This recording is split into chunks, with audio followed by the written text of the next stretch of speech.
सतगुरु की साची निवाजी प्यारी सात संगत जी, प्यार और सत्कार से कहना धन निरंकार जी।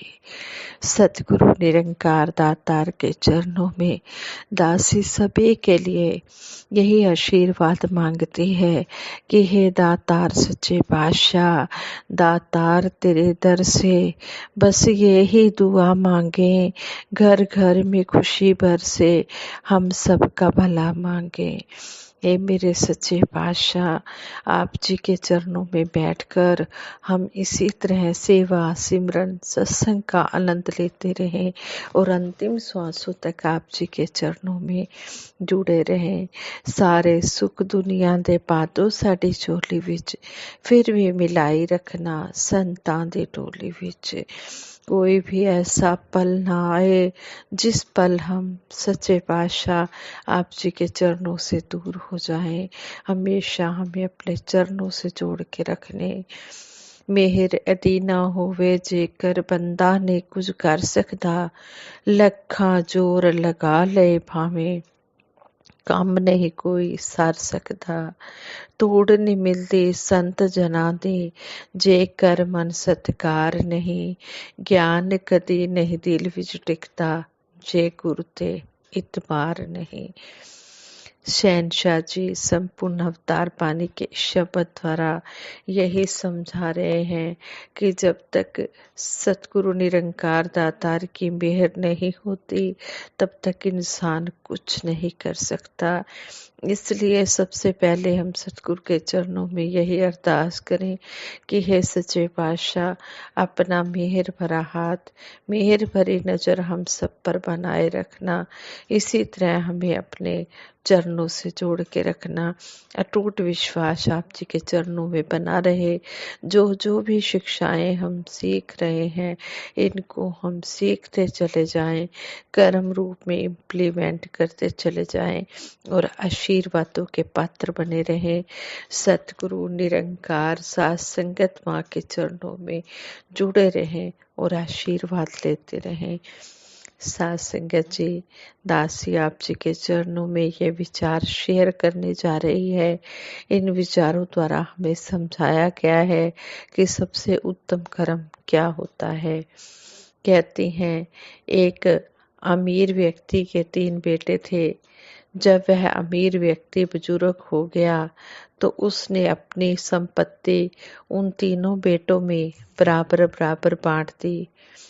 दूसरी संपत्ति बांटने के बाद उसके पास एक बहुमूल्य हीरा बच गया।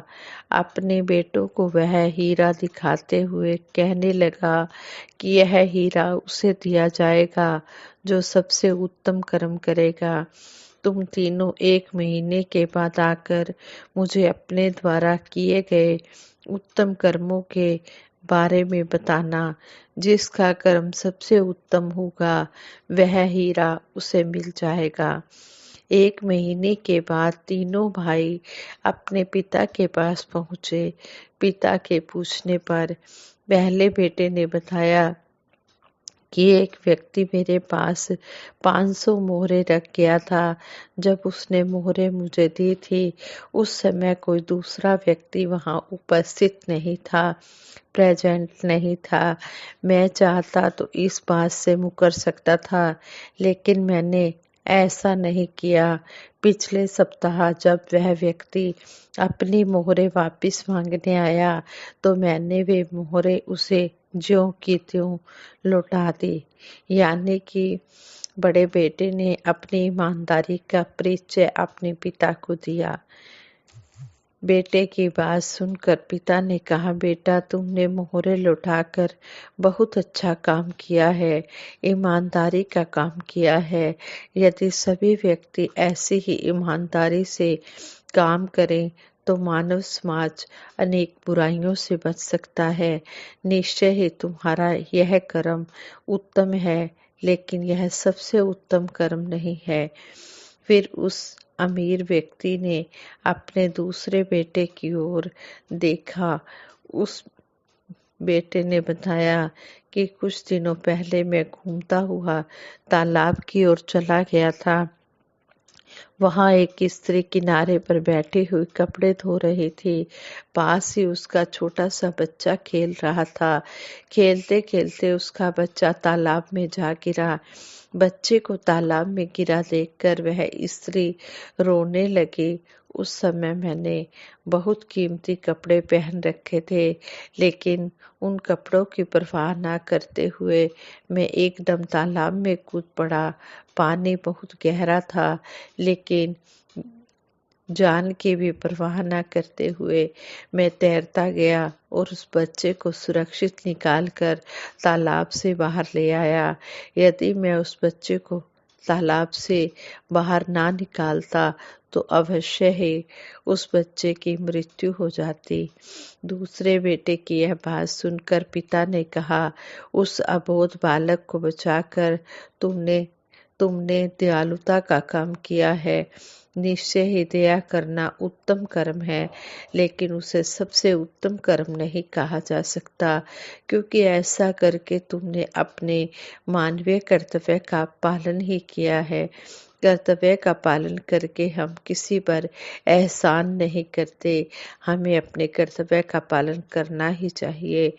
अब तीसरे बेटे की बारी थी। उसने बताया कि कल मैं घूमने के लिए समुंदर के किनारे पर गया। वहां मैं काफी देर तक घूमता रहा। जब मैं घर से गया था तो मौसम साफ था, लेकिन वहां पर कुछ देर ठहरने के बाद, कुछ देर घूमने के बाद मैंने देखा कि बादल घिर आए थे। उसके साथ ही समुंदर में कुछ तूफान भी उठता दिखाई दिया। मौसम खराब होता देखकर मैंने वापस लौटने का फैसला लिया। मैंने देखा कि समुंदर के किनारे पर कोई व्यक्ति गिरा पड़ा था। मैं एकदम उसके पास गया। वह व्यक्ति बेहोश था, मूर्छित अवस्था में था। उस व्यक्ति के चेहरे की ओर देखते ही मैं परेशान हो गया, क्योंकि वह व्यक्ति मेरा दुश्मन था। वह कई बार मुझे नुकसान पहुंचा चुका था।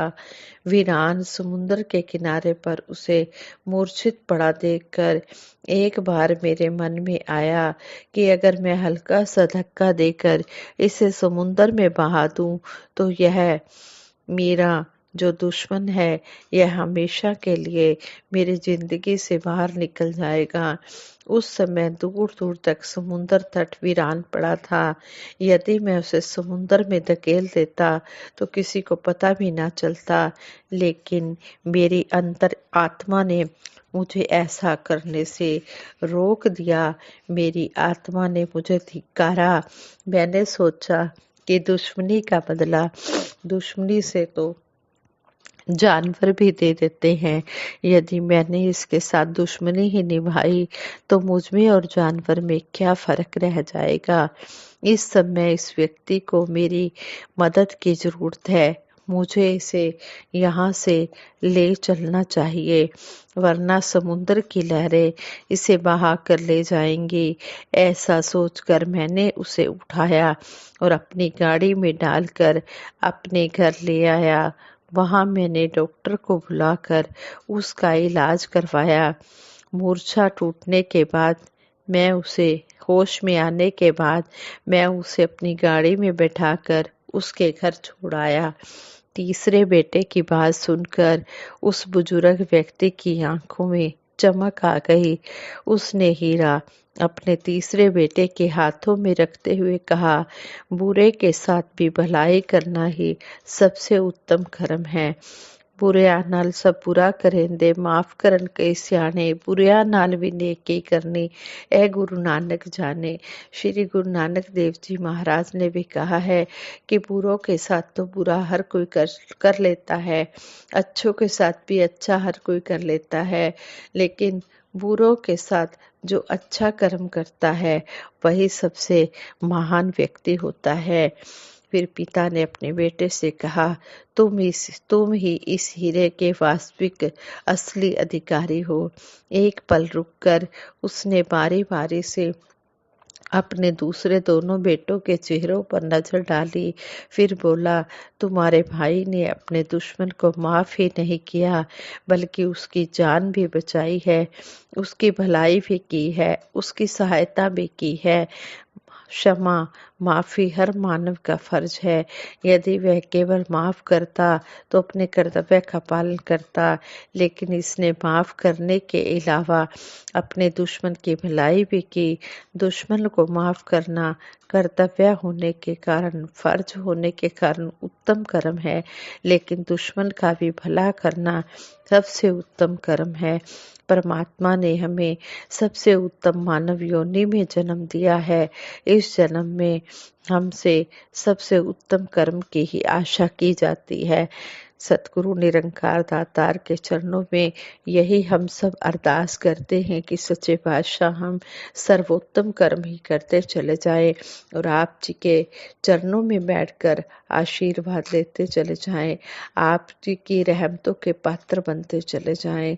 दातार सभी पर अपनी कृपा दृष्टि बनाए रखना, सभी को अपने चरणों से जोड़े रखना, अपना मेहर भरा हाथ सभी के सिरों पर रखना और इसी तरह सभी सेवा सिमरन सत्संग के आनंद में डूबे रहे और अपनी मंजिल को प्राप्त करें। लोग सुखी परलोक सुहेला करें।